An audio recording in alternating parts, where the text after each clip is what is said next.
Hello and welcome everybody. I'm taking a weekend off from producing gaming videos to work on more vlogging videos for my Lion's Den channel, so please do go check it out, link in the description. Got some awesome vlogs going up there, and by some of you, the highly anticipated impressions video going up late this evening. But anyway, this has been a video that's been requested by you guys for me to do for some time. I think it's probably been about a year, nearly 2 years since I last did one of these, and it was basically kind of a buyer's guide, or kind of just looking at the latest technology that's available for computers and computer upgrades, and having a look at what's out there.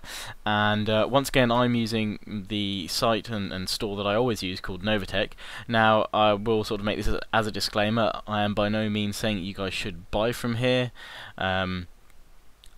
This isn't a paid commercial or anything. I just always use them. I've always had good service, good returns, good tech support from them, and I've been using them for about 7 years. No issues with them. If I have, they've been more than accommodating and always sorted out any technical problems straight away.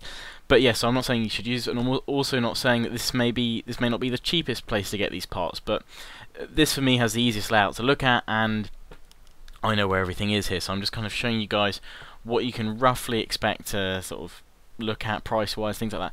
I'm not doing a kind of building a whole computer for sort of a set budget like I did a couple of years ago. I did a gaming computer for £1,000 and then one for about £500 to £600. Now, if people would like me to do one of those, please do comment in the description below. If enough people comment and thumb up some comments like that, then I will do some. But anyway, time to crack on. And I've got, as you can see, several tabs open on my browser, and I'm going to go through them and just basically address several things. Now, a lot of you won't be into necessarily building your own computer from parts. You'll want to just buy a pre-built system that already works. So that's what I'm going to address first, just looking at pre-built PCs, because I often get people saying, oh, I want a pre-built PC for around £500–600. What could I get? Now, I will say the first ones you'll come on here on Novatech's pre-built desktop site for gaming, don't bother with, because I know some of you say you're not too bothered with the graphics, you just want these games to run. But if I can, I always try and help you guys run with some detailed level, or a good level of graphics. And also, I may sometimes say up your budget a bit, because at the end of the day, it's going to make your computer last longer, and you'll be able to play the latest games for longer. Now, I will say I will be covering the AMD processors, the Bulldozer FX chips, but you will see it's in the sort of the lower end of the scale here for the gaming computer, and it's paired up with a pretty impressive graphics card. However, there are still a lot of games, especially the Total War games, that are having bigger issues with running the Bulldozer FX AMD processors, and you have to do some BIOS updates to fix them, and even then some of them aren't working still. Now, personally, I'm an Intel processor man. I always find them far more powerful. In fact, the latest tests have come back, and Bulldozer really for AMD has failed. It's not challenged Sandy Bridge at all, and Ivy Bridge has now completely knocked it for 6. There's no way Bulldozer's challenging them anytime soon. So it'll be up to AMD's, I guess, next line of chips to see if they can come back on course with something that actually works from launch without having to do some BIOS updates. Anyway, so yes, I'm probably going to give a bit of a negative cast on AMD processors, purely because at the moment they're not as reliable or anywhere near as powerful as the Intel processor. So I'm going to favour Intel. Sorry for those of you that do like AMD. I used to have an AMD processor, 6-core, Phenom 2 6-core. It was brilliant, overclocked like a dream, ran ridiculously cool. But putting an i5 in after it, wow, the difference was insane. It was I mean, they're still good, and obviously the reason why people go for them and why this has been paired up with a far more powerful graphics card than probably the next 3 computers on the list going down is because the processor and motherboard, if you go with AMD, is generally a lot cheaper. Anyway, so looking at these, the first computer that I'd actually say recommend to someone who's looking to get a new computer, not necessarily worried about the graphics being absolutely maxed out, is this one, the iConqueror V4. It's got a Ivy Bridge i5 processor. It's not the K edition, so it means it can't be overclocked. It will be overclocked via the turbo boost function on the Ivy Bridge processors. So it'll probably go up to something, I can't remember the exact clock speed of that, but it'll probably go up to something like 3.8, 3.9 GHz, which for pretty much most gamers is perfectly fine anyway. And the GTX 550, or 550 I should say, 1 gig is a pretty decent card for medium to high gaming settings. So that's a decent one, but you can see the price is already 700 quid on that. And I would say my current computer roughly cost about 700-800 quid. So yeah, I wouldn't. I generally say if you can build it from parts, but if you're set on a pre-built machine, then this would be the minimum to look at. Obviously, as I've said, the pricing on Novatech is probably not necessarily the cheapest. Sometimes it is. Generally, I find it is. But it's definitely worth hunting around. Don't just go to maybe your local PC store just because you always favour it to get it. Have a look around, see if you can find some cheaper deals, but it's always worth doing it. Obviously, as I've said, I use Novatech because I know where everything is and I like the layout, and I've generally been a loyal customer for many a year. The next computer down, it has the K edition, or rather in fact that i5 processor probably doesn't have a K version, it's a lower end one, but this one does. This is the first computer that I'd recommend getting purely because of its processor. It's got an i5 3570K, which is pretty much the replacement to the i5 2500K, which is what I've got. Very powerful processor. Because it's K, it can be overclocked, and it comes with an AMD Radeon HD 7770, which is again kind of a decent card. It will run medium to high settings at sort of 1080p. So I mean, that's a good computer to go. I'd go for that one. If you're really gonna have to go for a pre-built system, this would be the one to definitely start with, if you can afford to push your budget up a little bit. Then we go on to some more powerful computers with more powerful graphics cards, notably the GTX 560 Ti on this one. It comes with an i7 3770. It's not a K version, so it can't be overclocked, except for the Intel Turbo Boost built in. 8GB of RAM is pretty standard now for a gaming PC you buy pre-built, and you've got 2 hard drives, a solid state 128GB, and then a 1TB standard hard drive. Then it really scales up in price, but the parts you'll find are reflected within that. Next computer we go up to, the iRain V5. It's got an i7 3770K, so it's got the overclockable processor in it, or version of the previous processor we looked at, and the graphics card, the GTX 670. Now the Nvidia card so far, especially the 670, has blown people away with its technical specs, and generally its performance is looking very impressive indeed. In fact, many people are saying that if you go for a, I think it's a Zotac overclocked edition of the GTX 670, it's worth getting that rather than a GTX 680, because it's not only £30 or £40. We'll have a look at them in a minute, but I think it's about £40 more than a standard 670, but it beats a 680 stock pretty comfortably.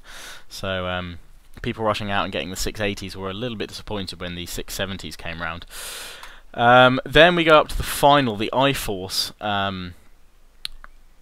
V4, which pretty much similar specs to the iRain, but it's got a GTX 680 in it, and of course you are paying a little bit more for that, and there's quite a few customer reviews on that one as well, so maybe worth checking out. I'm not going through all the specs there because you guys can see it and you can view these in your own time anyway. I'll put a link to Novatech and you can easily navigate to find all these parts on there. So I'm going to finish with the pre-builds. I'm just going to pretty show you at RAM, because I often get people saying it's quite an easy thing to upgrade, and RAM is probably one of the few components that's still relatively cheap as chips in terms of what you get.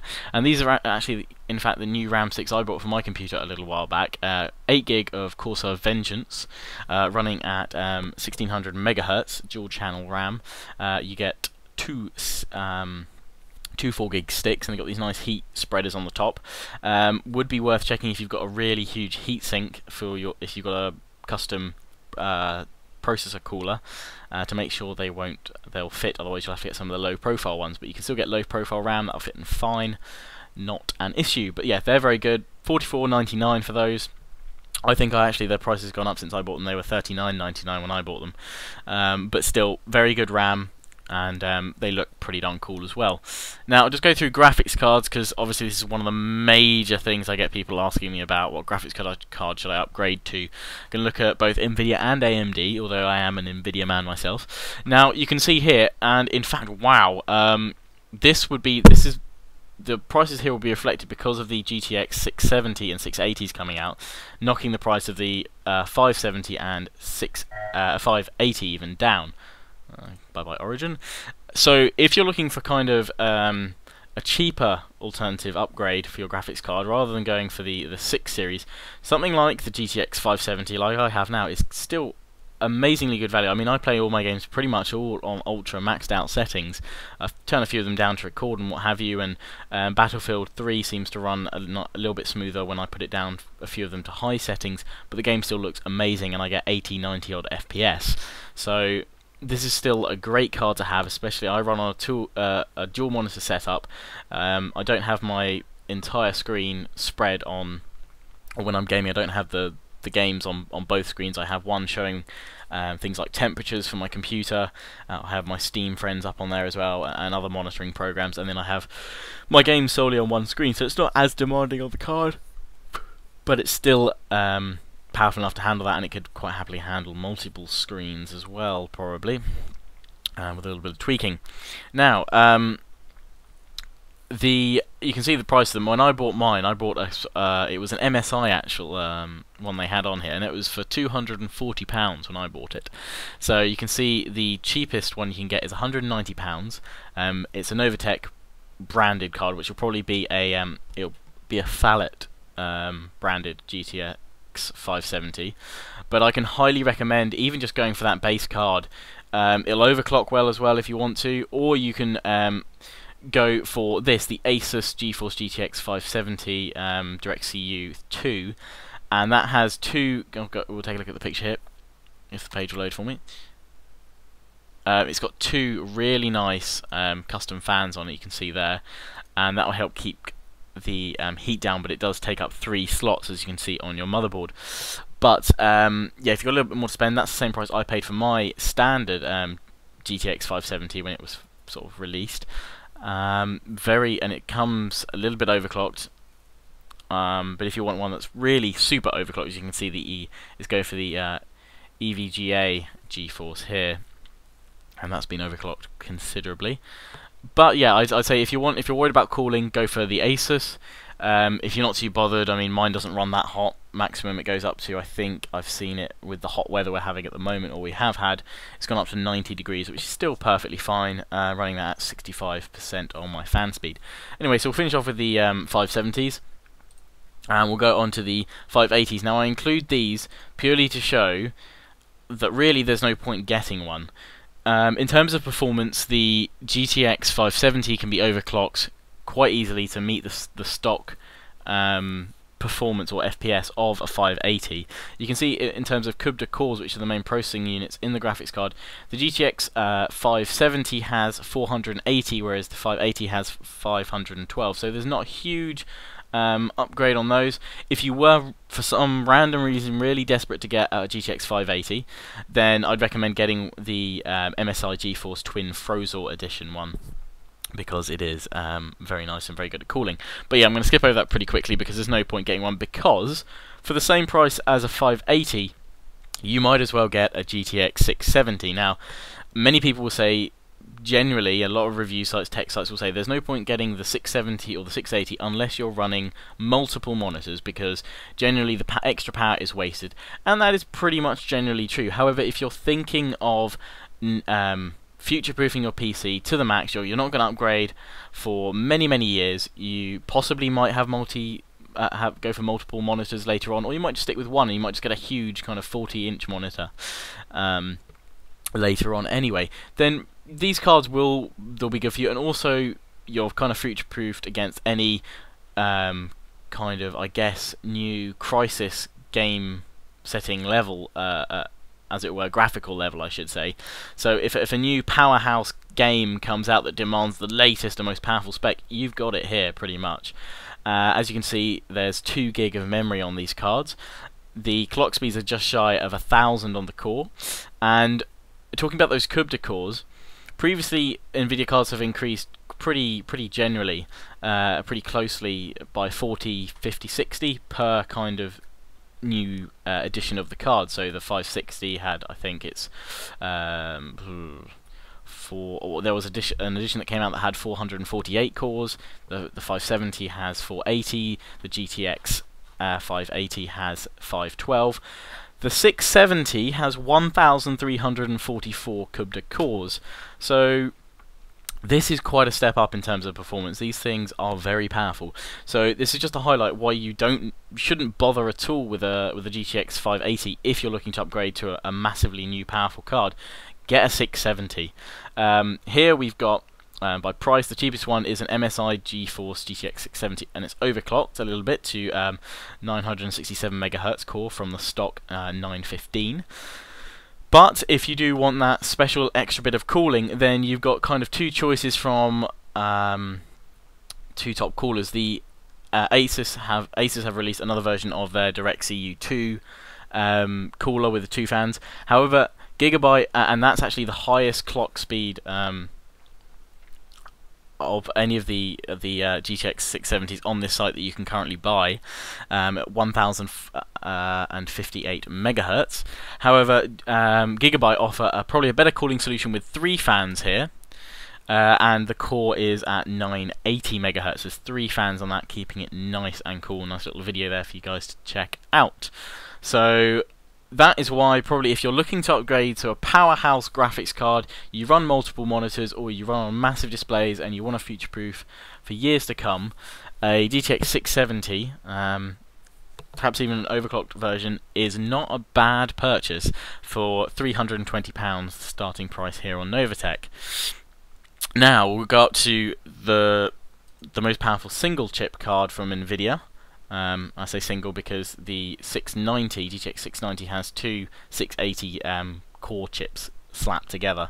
But yes, here we go. So I should put these price low to high. For another £80 from the 670, you can get a GTX 680.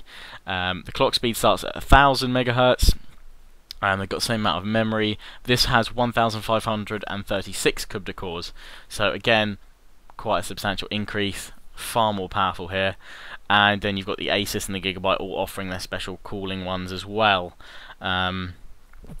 So that's something to think about. But the prices range obviously from £400 to £470.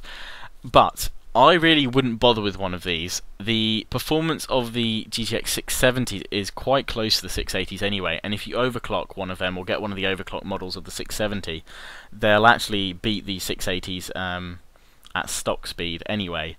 So I really wouldn't recommend one of these. I'd go for a 670, and that should do you fine. Now obviously I've got to look at the AMD angle. And obviously I don't know as much about these as I do the Nvidia cards because I'm an Nvidia man. But these are kind of the ones to compare with. A little bit more expensive than a 570 to start with, but these are the latest series, the 7000 series of AMD card. And you've got obviously MSI Twin Frozr editions and Asus cooling ones for all of them, even Sapphire, AMD Radeon, all offering kind of custom cooling solutions except for the basic one, starting at $236.99. Stream processor wise, these mean completely different things to Nvidia. They use a different process of creating their cores and the way their graphics card is powered, so I won't go into that. But if you're an AMD person, an AMD preference, this is certainly a good card to upgrade to if you're on a lower end AMD sort of 6 or 5 series card still. For $236.99 starting off, you can upgrade to one of those. Now we jump up a little bit to the 7950, which obviously is to kind of replace that higher end system of the 6950s. Start with 3 gig of memory on these, so they're very good for games like the Total War series that do benefit from graphics cards that have more VRAM available. Clock speeds generally all very good. You can get one for just shy of £300 by a penny. And these will perform very well. Although at the moment, must be warned, which is kind of why I'm not spending too much time with these AMD cards. There is quite a lot of driver issues apparently with some certain games. Total War games, Fall of the Samurai Shogun 2 have suffered some pretty crippling performance bugs with some of these. Some people with these 7 series cards not having an issue at all, but some people are suffering quite badly. So just a bit wary there. And also I admit it, I am biased because I've had terrible driver issues with these cards in the past. But the top end card that AMD Radeon offers at the moment, the single chip anyway, is a 7970, and obviously it's far cheaper to get one of these than a GTX 680 at the moment. You can get one for $349.99, and yes, one of these would be a GTX 670. However, from my personal experience and my personal view, would be always to go for 670 over one of these anyway. Just by personal preference. Although that XFX cooler does look pretty nice. Not gonna lie, that does look a bit swish. But yes, that's AMD. Probably haven't gone into them anywhere near as the detail that I have with the Nvidia cards, but that's kind of my own personal preference. And while I do want to try and cover all the both types, AMD and Nvidia, I know far more about the Nvidia cards than I do the AMD ones, but I'm sure there'll be people in the comments that will probably say, oh, one of these AMD cards worth going for because of this. They'll own one themselves and they'll say, actually no, it's good, it meets this performance, or it's actually a bit better than these Nvidia cards. We'll have our own personal preferences, and just for me it's Team Green, I'm afraid. Nvidia. So I'm just going to look very briefly at PSUs, because all of these, been looking at graphics cards, some of you may be taking this time to upgrade quite seriously, and be upgrading from quite low end cards to quite more powerful ones. So you need to check your power supply is going to be able to power these new ones. And as it has been noted on some of my videos where I've previously talked about power supplies, and I've generally said something like, oh, you want at least 600 watts. Now I say that purely because the watts actually doesn't matter. It's something called the 12 volt rail on the processor, the PSU even, on the power supply. There's something called a 12 volt rail, and on there is a certain number of amps produced by the power supply. Now that needs to be a certain number of amps to power the graphics card via the 6-pin connectors that go into the cards. And a lot of the kind of like 400, 500 watt power supplies that I get, some people sort of debating with me that actually you could go for one of these 500 watt ones. I say that's all well and good, because the 500 watt ones on the watts, on the power usage from the watts is fine. It's not going to go over that. Most PCs probably only use about 350, 400 watts anyway. But it's whether these 500 watt PSUs, these lower end ones, have enough amps running through the 12 volt rails to power these more powerful cards, because you don't want to put a new graphics card in there and it not power on or whatever, or worst case scenario shorted out. So that's why I generally recommend going for at least a 600 watt power supply. Not only does it future proof you in case you ever want to go to SLI, but it also means you generally have enough power connectors and enough amps on that crucial 12 volt rail. So at the top end, now this is rather expensive, £101.99, is a Corsair TX 850 watt. Now that would be brilliant for SLI, triple SLI, Crossfire, and you'd have plenty of power left over there. And I'm just showing you that because it's top of the Corsair brand, or one of the top in the Corsair brands at the moment. And I think I have this power supply, or I have one they don't do anymore, which is a 750 watt. But for kind of those of you a bit more economic, with lower budgets, as it were, more reasonable budgets, Lick's at least sort of been talking about 600 watt.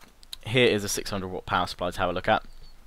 And this is the one I would recommend going for. And you can see here the 12 volt rails put here the DC output, and it's got 40. That should be 48 amps, not 408 amps. That's definitely not got 408 amps. I know that for a fact. So yeah, it's got 48 amps, which is more than enough to run any of the latest graphics cards on there. So that's a good one to go for, 54.98. A little bit cheaper, but a bit more powerful in the watts department, 650 watt.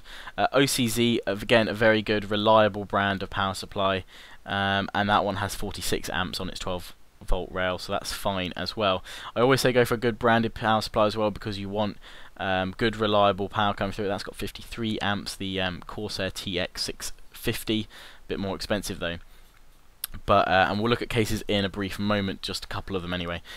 But yeah, I can't stress enough that don't skimp out on a really cheap unbranded power supply. You can find 800-watt power supplies for £20.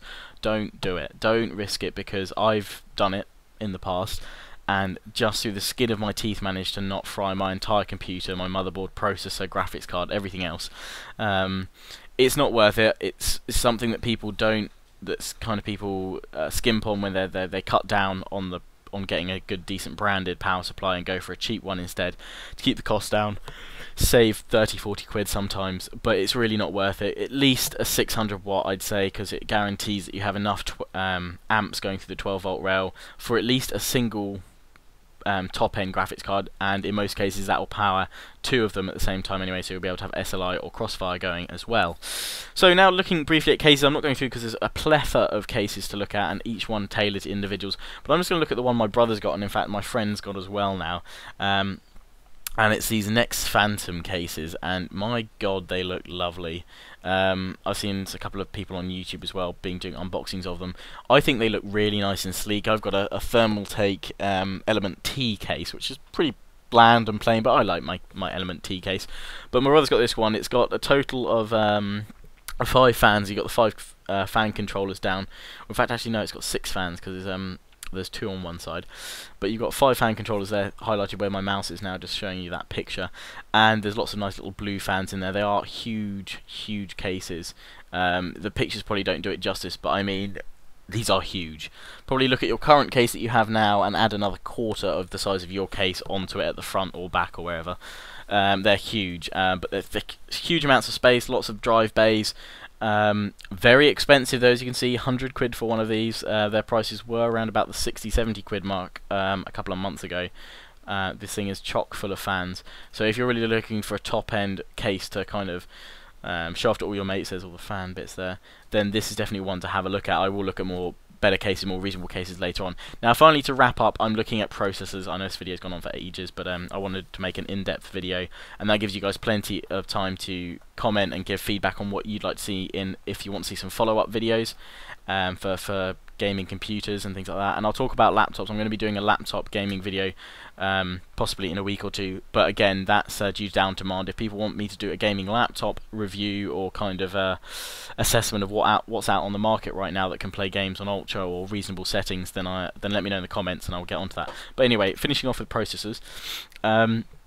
Again, I will be pretty kind of negative towards AMD, but I do have a valid reason for that as well. But we're looking mainly at, well, in fact, I'm looking solely at the Intel Ivy Bridge processors. I will actually go back and have a quick look at the Sandy Bridge one, see what the prices are like to compare. But obviously, Sandy Bridge have come out with some new processors. I'm looking solely at the i5s and i7s here. Just look if you're interested in building one yourself, because some people get confused, which one should I buy? Should I get one with a K, without a K? I'd always say if you can afford it, go for the processors with a K at the end, because you can overclock, which gives you headroom, future-proofing, saves you an upgrade later on. These two processors are alright, I guess, worth if you're on a budget, but really there's £30 in it, going from this i5 3450 to this i5 the 3570K, which is definitely worth it. And basically the choice is basically between this i5 357K or the i7 3770K. This one is also overclockable as well, but it's £259.99, so 260 quid versus 180. So it's another 80 quid on top of this i5. And really, I'm going to stress, if you're just interested in gaming, casual bit of video editing, then the i5 is going to suit your needs and more. It's really, again, it's going to be future-proof and very powerful as well for games that utilize multi-core support such as Battlefield 3. Then they're going to benefit from this powerful processor. The i7 will do the job fine as well, and it will be perhaps more focused towards those that are doing lots of heavy video editing and more multimedia work, but for gaming it's really overkill to get an i7 3770K. So I'd really recommend getting the i5 3570K. Now I will just briefly pop back and look at the Sandy Bridge processors, the second generation ones here, and I won't bother looking at the i3s. Because I generally say don't bother with them, go for an i5. So look, you can see the cost of my i5 2500K. It's £18 just about cheaper than an i5 3570K. The Ivy Bridge kind of upgrade from this. I recommend spending a little bit more. Go for the Ivy Bridge processor. But perhaps if you, for some reason, prefer Sandy Bridge, then these are still valid ones to go for. And if you want a i7 that overclocks as well, the top end Sandy Bridge, or standard Sandy Bridge, I should say, because there are higher models like the 2700K, but the 2600K is still a very good processor. But as I've said, really not much point going for these when Ivy Bridge have come out, and especially that i5, it's definitely worth it. Especially, where is it? Let's go back a page. Especially, where has it gone? Oh, that's all mucked up now. Never mind. But oh no, hang on, they're over here. Oh, over there. Click. Especially with this one here, the 3570K. It's definitely worth going for if you're looking for a good processor upgrade. Make sure obviously you've got the right motherboard. You probably will have to upgrade your motherboard if you're upgrading from an old system. I will look in motherboards in more detail, again down to demand. It's kind of more of a general one and a main configuration one, but you will obviously have to check your motherboard's compatible. Now, briefly looking at the AMD Bulldozer FX chips. Now I'm going to say I personally wouldn't see any point getting these. If you're building a really cheap PC, then AMD processors are the way to go, because they are a lot cheaper, the motherboards for them are a lot cheaper, they still perform very well, but compared to Intel, they flounder quite a bit. And these Bulldozer FX chips have actually in fact suffered quite a few performance hits in many games that are still being tweaked as we speak. Mostly being fixed by BIOS updates that you have to run through your motherboard, but a lot of them are still struggling to match their kind of predicted performance, and none of them are getting anywhere near the Intel chips. But as you can see, you can get an 8-core processor, which a lot of people go, oh, 8 cores, that's more than that's 8 physical cores rather than, whereas Intel offer 4 physical cores and then they hyperthread 4 logical cores for their i7s. So the i7s actually don't have 8 physical cores, they have 4 physical cores and then they hyperthread 4 more.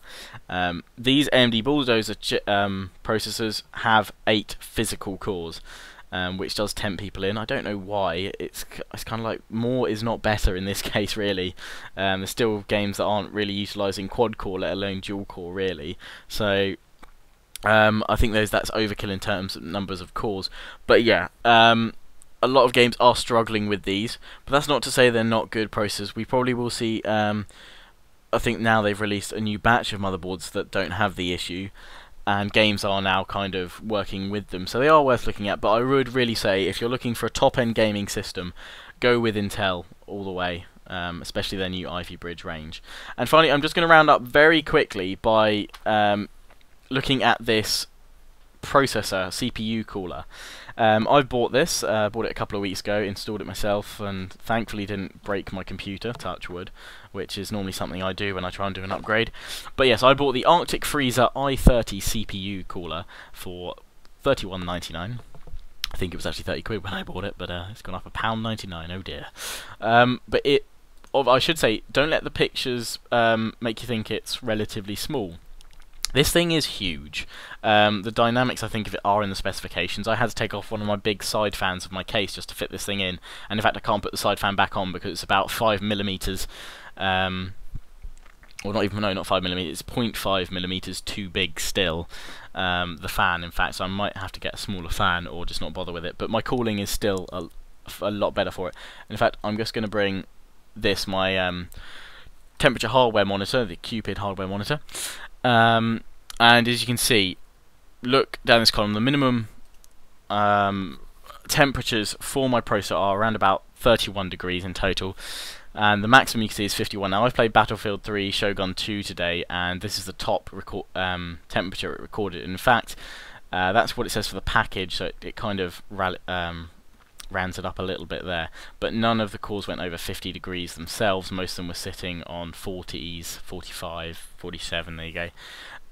So yeah, and it idles at 31 degrees. It's at 38 now because I'm recording, so there's a little bit of stress going on it. But previously I was idling at 40, 45 degrees generally, and I was going up as high as 80 degrees in games, especially Battlefield 3. So this has come down by 30 degrees on the max temp, which I'm very impressed with, and about 15 degrees on the idle temp. So incredibly impressed, and the rest of my case is running pretty darn coolly as well. So let's put that back over to my other screen. So I can highly recommend this cooler if you're looking for one for a processor that takes a 1156 or 1155 socket, which is the Sandy Bridge processors, and I think the Ivy Bridge ones as well.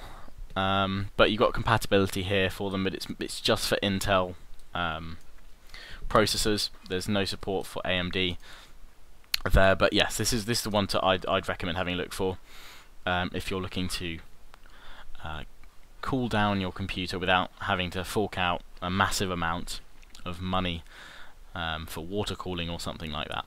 So anyway, I am going to round off this video here. Please feel free to check out Novatech if you want, but as I've said, use the sites you like to use, but bear in mind perhaps what I've said here.